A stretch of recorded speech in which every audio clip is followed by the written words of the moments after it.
It happened on a Tuesday. Fluorescent lights buzzing overhead, coffee half cold on my desk, and a smile on my face after pulling off the biggest deal of my life. Then came the meeting invite. Need to chat. Just us. 20 minutes later, I was packing up my things, heart pounding, fingers trembling, as if I had just stepped out of a car wreck.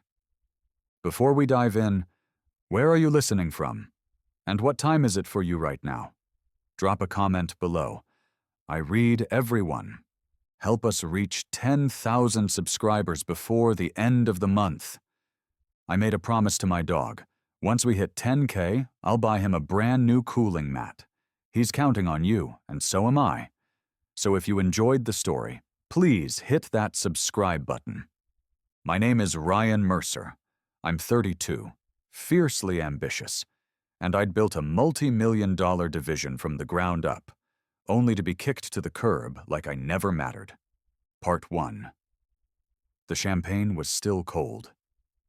3 hours before I was fired, I was pouring champagne into plastic flutes with my team. "We did it," I said, raising mine, the label still sweating.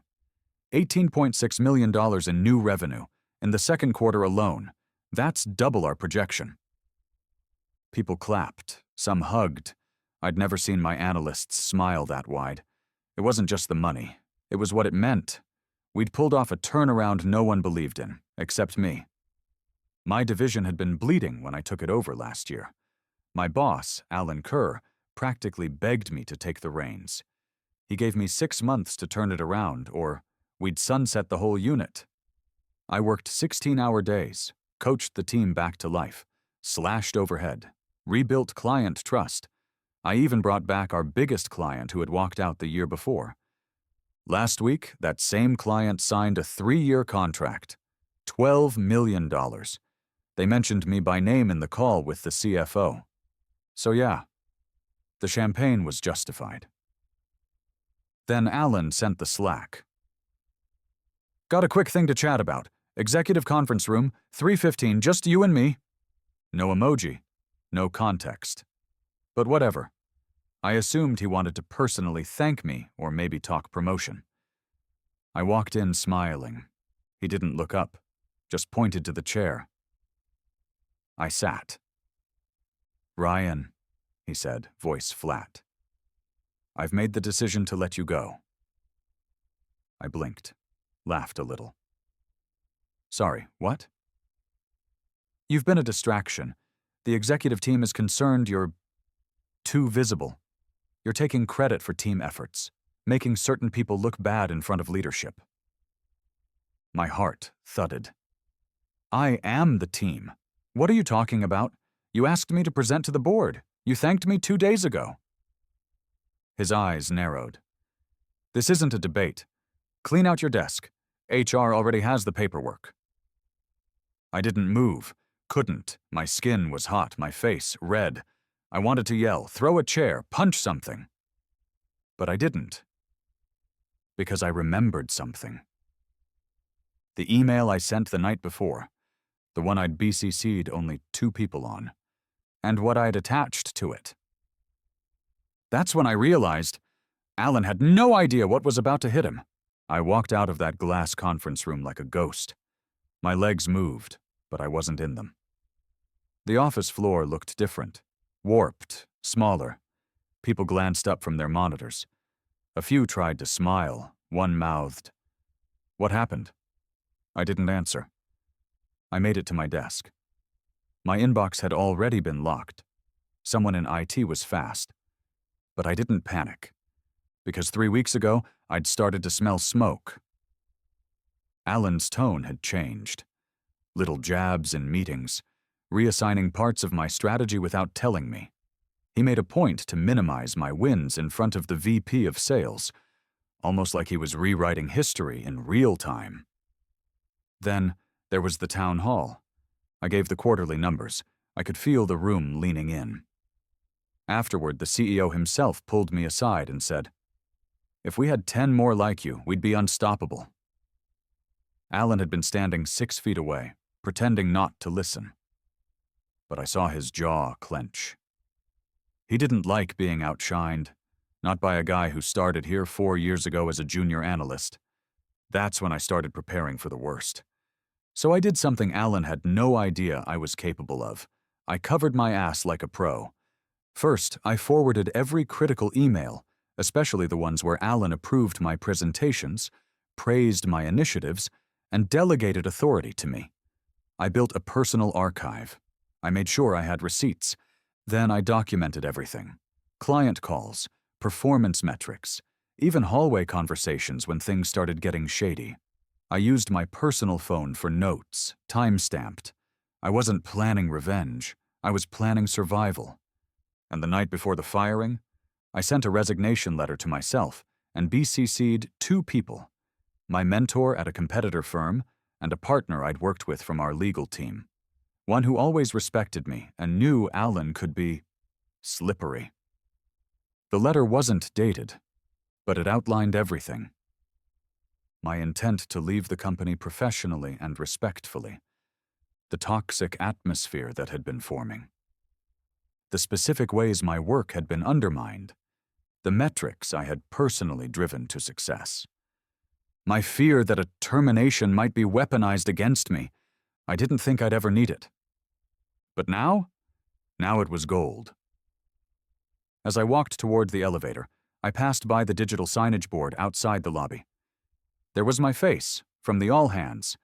Employee spotlight, Ryan Mercer driving Q2 growth. I almost laughed. Then my phone buzzed. A new message from one of the BCCs. Just saw your email. Let's talk. We've got something for you. My pulse surged. I wasn't just walking out. I was walking toward something bigger. I didn't go home. Instead, I drove across town, windows down, trying to breathe through the static in my chest. It was this weird collision of rage and relief, like watching your house burn down but knowing the insurance check is already in the mail. The message was from Darren Cho, my old mentor from Weston and Clark Consulting. We'd kept in touch over the years, quarterly coffees, the occasional client referral, but nothing serious. I had no idea he'd react so quickly. He texted me again while I was still stuck at a red light. Meet me at the Marlin Room. Private booth. Already ordered your drink. The Marlin Room was old school. Walnut paneling, overpriced scotch. The kind of place where executives whispered game-changing deals over steaks no one finished. It was a power den. When I walked in, Darren stood and gave me a look I couldn't read. Somewhere between, "I'm sorry, and I've been waiting for this." "Jesus, Ryan," he said, pulling me into a one-armed hug. "I didn't expect your email to come with fireworks."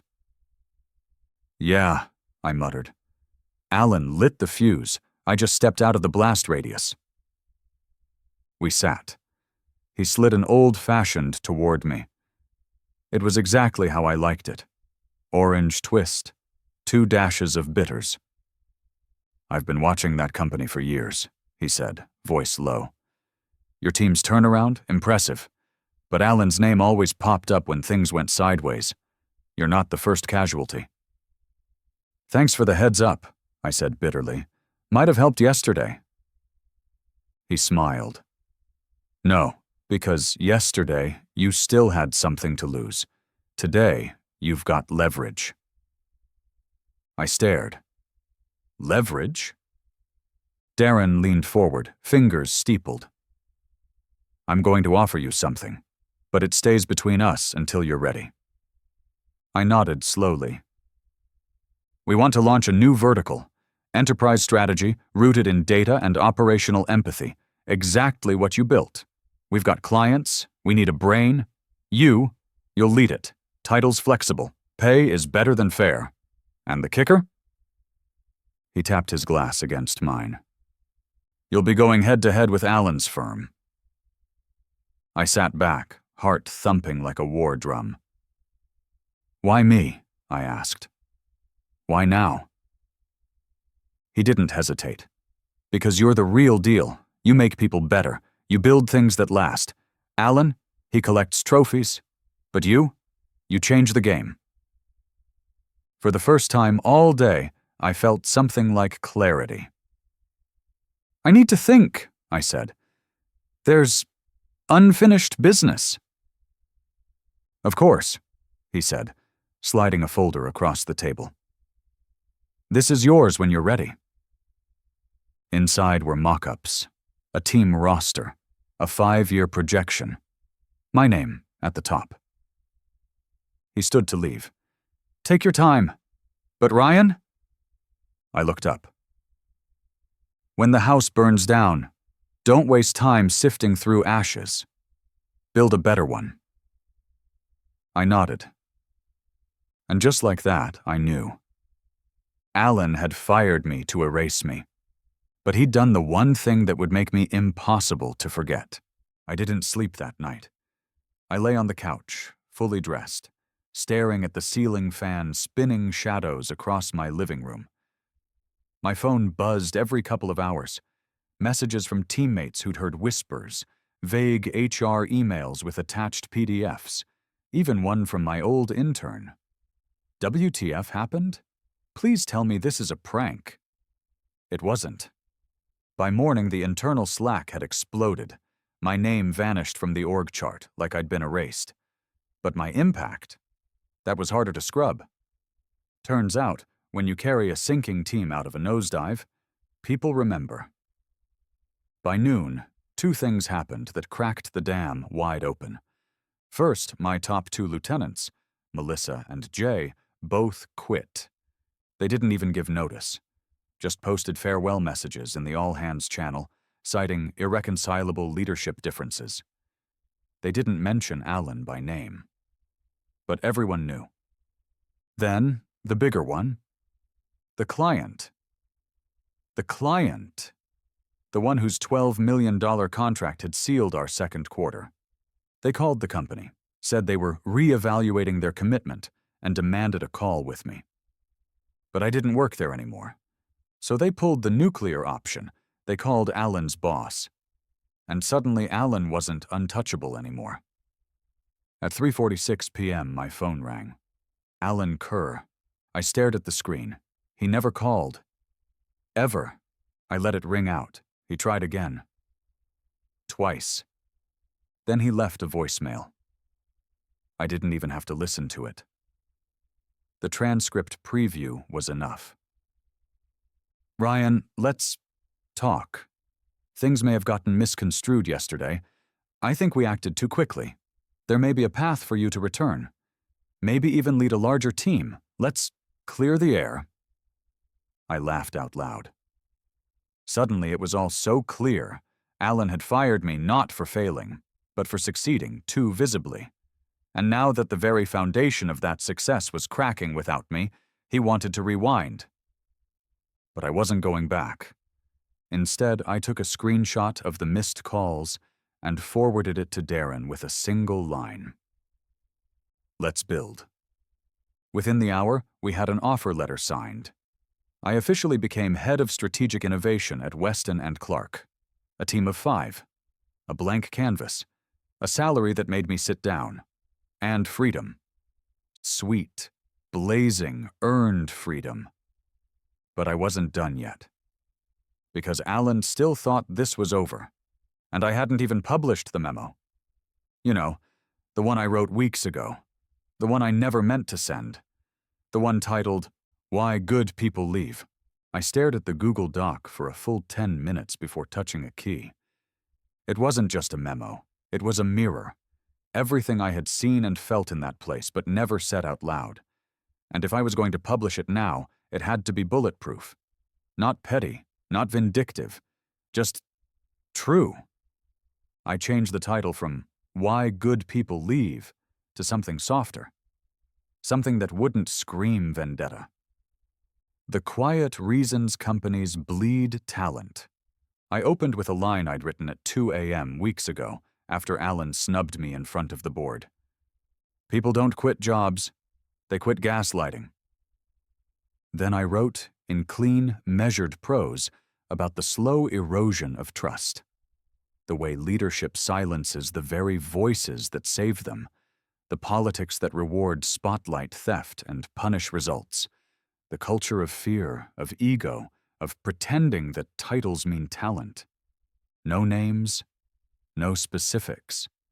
But anyone who'd worked there would recognize the blueprint.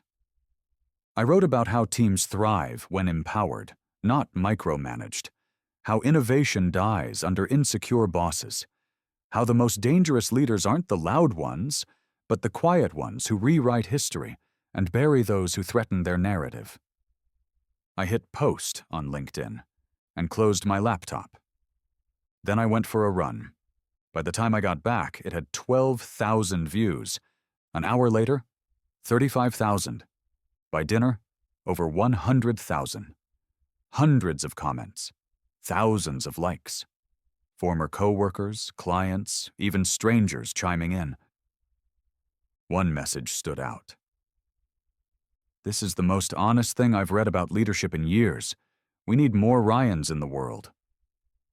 Another one, from a VP at a rival firm. "Whoever pushed you out did their company a favor.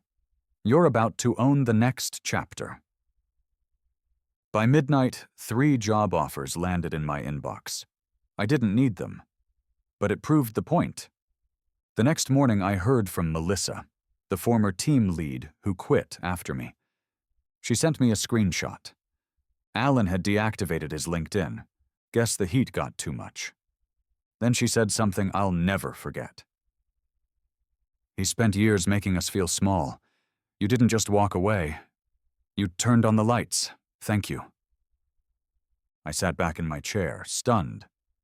Not because I wanted revenge, but because I realized I hadn't just left that place behind.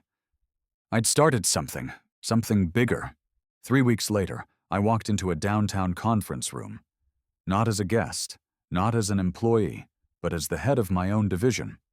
Weston and Clark gave me everything I never had at my last job. Trust, autonomy, respect. But the best part? They gave me my people. Jay and Melissa joined within days. A few others followed quietly. Designers, ops leads, analysts who'd seen the writing on the wall back at our old company and wanted out before the collapse. We didn't poach, we didn't push, we just built something better. Our first client?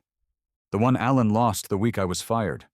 They reached out through my personal site, which, yes, I'd launched the day after signing my offer letter. The email was short. "We worked with your former employer. Now we want to work with you." By the end of that call, they signed on for a 3-month advisory deal at triple my old rate. A few days after that, another familiar name popped up. A senior exec from my old firm, someone who'd always played it safe. They wanted to catch up over coffee. I agreed. They didn't ask for my forgiveness, but they did admit this. "Alan's in damage control. Half his team's on edge. That memo of yours? It hit harder than you think." I didn't gloat, I just nodded. Because poetic justice doesn't need applause. It happens in quiet boardrooms, in whispered exit interviews, in anonymous Glassdoor reviews that all sound eerily similar. But the real win wasn't Alan falling apart. It was me, rising without stepping on anyone. Last week, we hit a milestone, $3.2 million in projected revenue for our first year. And just yesterday, I stood in front of a room full of new hires and said, "We don't do politics here. We do work that matters. If you make people better, you'll always have a seat at this table." After the applause, Melissa pulled me aside. "You know what the wildest part is?" she said, grinning. "He fired you to get rid of the threat, but all he did was turn you into the blueprint." And she was right. I didn't get revenge, I got legacy.